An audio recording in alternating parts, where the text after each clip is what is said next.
Hi friends, upcoming ఓటీటీలో release అయ్యే movies గురించి ఈ వీడియోలో తెలుసుకుందాం. ఫస్ట్ మూవీ వచ్చేసి డార్లింగ్. ప్రియదర్శి నటించిన ఈ మూవీ డిజిటల్ రైట్స్ని డిస్నీ ప్లస్ హాట్స్టార్ వాళ్ళు తీసుకున్నారు. ఈ మూవీ ఆగస్ట్ 13న డిస్నీ ప్లస్ హాట్స్టార్లో స్ట్రీమింగ్ కానుంది.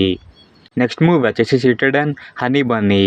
ఈ మూవీ డిజిటల్ రైట్స్ని అమెజాన్ ప్రైమ్ వీడియో వాళ్ళు తీసుకున్నారు. ఈ మూవీ నవంబర్ 7న అమెజాన్ ప్రైమ్ వీడియోలో స్ట్రీమింగ్ కానుంది. నెక్స్ట్ మూవీ వచ్చేసి నిందా. వరుణ్ సందేశ్ నటించిన ఈ మూవీ డిజిటల్ రైట్స్ని ఈటీవీ విన్ వాళ్ళు తీసుకున్నారు. ఈ మూవీ ఆగస్ట్ 12న ఈటీవీ విన్ లో స్ట్రీమింగ్ కానుంది. నెక్స్ట్ మూవీ వచ్చేసి టర్బో.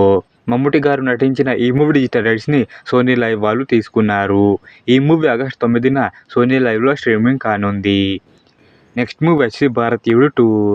కమల్ హాసన్ నటించిన ఈ మూవీ డిజిటల్ రైట్స్ని నెట్ఫ్లిక్స్ వారు తీసుకున్నారు.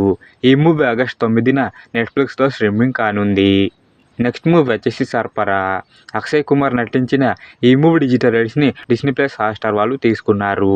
ఈ మూవీ ఆగస్ట్ 9న డిస్నీ ప్లస్ హాట్స్టార్లో స్ట్రీమింగ్ కానుంది. నెక్స్ట్ మూవీ వచ్చేసి మనమే. సర్వానంద్ కీర్తిశెట్టి కలిసి నటించిన ఈ మూవీ డిజిటల్ రైట్స్ని డిస్నీ ప్లస్ హాట్స్టార్ వాళ్ళు తీసుకున్నారు. ఈ మూవీ కోసం చాలామంది ఎదురు చూస్తున్నారు. ఈ మూవీ ఆగస్ట్ 2nd వీక్లో రానుంది. నెక్స్ట్ మూవీ వచ్చేసి కల్కి. ఈ మూవీ డిజిటల్ రైట్స్ని నెట్ఫ్లిక్స్ వారు తీసుకున్నారు. ఈ మూవీ ఆగస్ట్ 15న నెట్ఫ్లిక్స్లో స్ట్రీమింగ్ కానుంది.